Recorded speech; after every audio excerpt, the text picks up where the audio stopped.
So I'm a little late to talking about this, but it's kind of a big deal, so I wanted to at least make some kind of video talking about the fact that after 4 to 5 years of waiting, we finally have our Fantastic Four cast, and we've kind of known about Pedro Pascal for about 2 months now, but it wasn't ever properly confirmed, it's just that he was the person in the forefront of the running.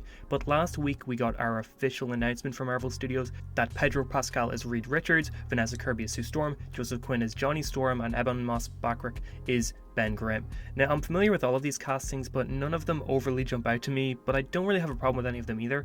I'm definitely of the mind of kind of just waiting to see with all of them. Quinn is definitely who I've seen the least of, kind of just knowing it from Stranger Things and a few other smaller roles, but I'm really excited to see what Pedro brings, especially to Reed, because while yeah, he's not exactly the person who immediately comes to mind for the character, I think he's a really interesting choice, and I also think Pedro is just fantastic, enough to be a great pick for whatever the script calls for. Vanessa is amazing in the Mission Impossible films, and she was also great in Pieces of a Woman, so I'm sure she'll be a great Sue.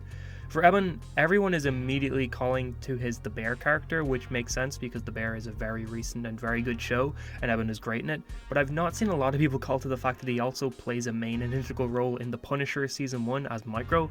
This is especially funny because since over the last month we've gotten all this confirmation that the Defenders shows are properly canon to the MCU now, and that John Bernthal has also apparently just gone to the set as Frank Castle for Daredevil Born Again, which is really cool.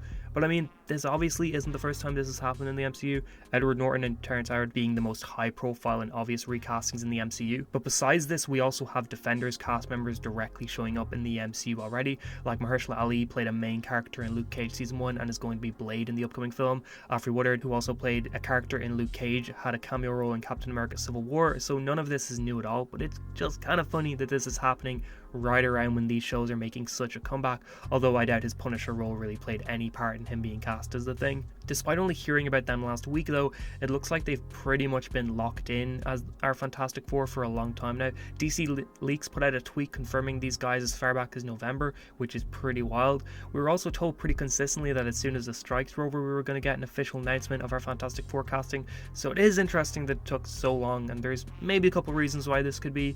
The one I think is the most likely is just that for some reason it took them a long time to get the contracts finalized, because this is a very normal thing to happen with films and TV shows, so they've been pretty much maybe locked in and confirmed but didn't want to announce anything before they were officially contracted. Pedro Pascal's casting may have just slipped through the cracks on this.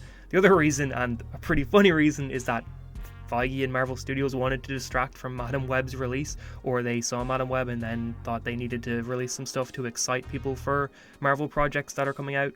So last week we got the Deadpool 3 trailer, we got this announcement, and we even got the X-Men 97 trailer.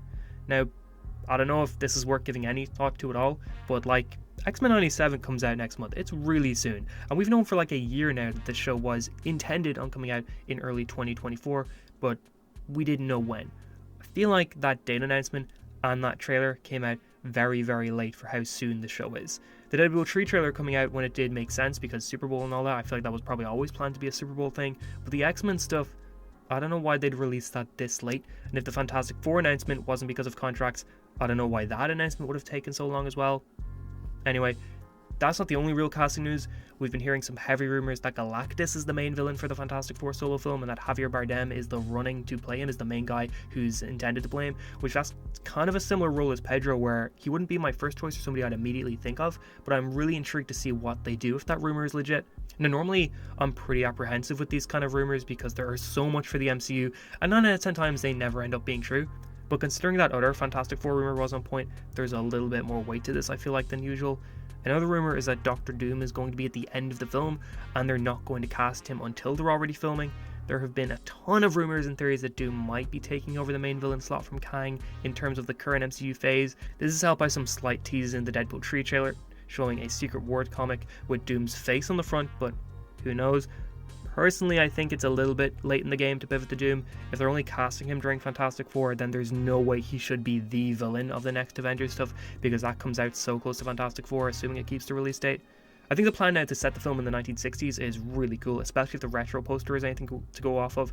It's been my one theory and hope for the film since Stephen Strange in Doctor Strange 2 talks about the Fantastic Four being a group that charted in the 60s. Fantastic Four. Didn't you guys chart in the 60s? I'm sorry, is this? Because I think this is a really good way to set the film apart from the rest of the MCU.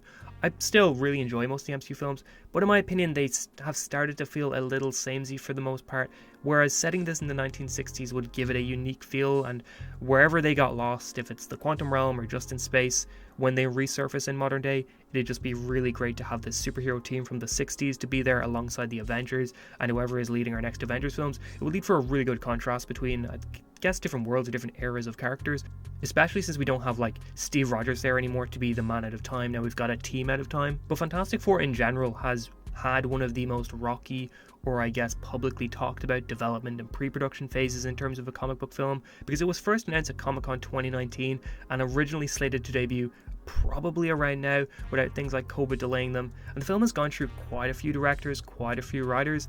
It honestly felt a little like The Flash in terms of how messy everything behind the scenes sounded, but it also is a bit wild that it's this hard for them to get a Fantastic Four film off the ground. Like, it should be easy. This is Marvel's first family. This should be something they're prioritizing and really trying to do. I mean, maybe it's just because they're trying to get it right, which that would be cool, but I don't know, I'm a little worried that when the film does come out, it's going to be kind of messy after so long of trying to get it made. I don't know if the pieces will all just fall into place so easily now that they're finally moving. And Fantastic Four isn't the only MCU film this is happening to. Like, Captain America 4 has gone through so many rewrites and reshoots, which rewrites and reshoots aren't unusual for films. Most films go through them, but for Captain America 4 it feels like they're just constantly falling into problems. Thunderbolts, to a much lesser degree, is dealing with casting changes a lot. Like, Stephen Yeun dropped out and some other people dropped out. The future of the MCU kind of just looks pretty shaky in general. Like, even if Deadpool 3 is a slam dunk, it feels like the MCU is having some problems with a lot of their upcoming films, and Marvel's still seeming so hell-bent on Avengers 5 making that 2026 release date is kind of wild. Like, I'm worried about how rushed or messy that film's going to be, and how much the slate before it has changed so much as well in terms of the movies. Like, it feels the story they have for Avengers 5 can't work currently with how many of their projects have fallen in or out of dates and how many of their projects have changed. I don't know, I'm also just not convinced that Fantastic Four is going to make their July 2025 release date, because that's the same month as Superman Legacy, and Legacy is practically already filming with the main stuff starting over the next few weeks, while Fantastic Four, on the other hand, still has a ton to do before their filming starts. But in general, I just want a good Fantastic Four film. Whether or not it ties into the main MCU, I just want a good film focused on these characters, because I grew up seeing the original two in cinemas, but honestly they never hit with me the same way like the Raimi Spider-Man trilogy or Superman Returns, which came out around the same time, did. The 2015 version is still the only Marvel film I didn't bother to see in cinemas since like Ghost Rider 2, I think, in 2012 or 2011. When I finally did go to watch Fantastic, I was like, yeah, you know what, I made the right choice. This did need to be seen in cinemas. And the castings have never really been an issue with either of those two iterations of the team. Like, both castings are pretty great. So despite how exciting it is to finally get some concrete information on this film, I'm gonna need more than a good casting before I start thinking the films are gonna be good, because good casting is the one thing that all the other versions of Fantastic Four in film have had so far. But like I said, I just want a really good film, and it is kind of good to finally be able to get excited for this film, like to have something concrete happening so you can get excited for the film and you can actually think, hey, maybe this is gonna come out actually. Fingers crossed. Anyway, but how are you feeling about the upcoming Fantastic Four film? Do you think the casting is good or not? Do you think it's gonna make that release date? And if you like this video, please consider liking and subscribing and all of that, and I hope you have a great day.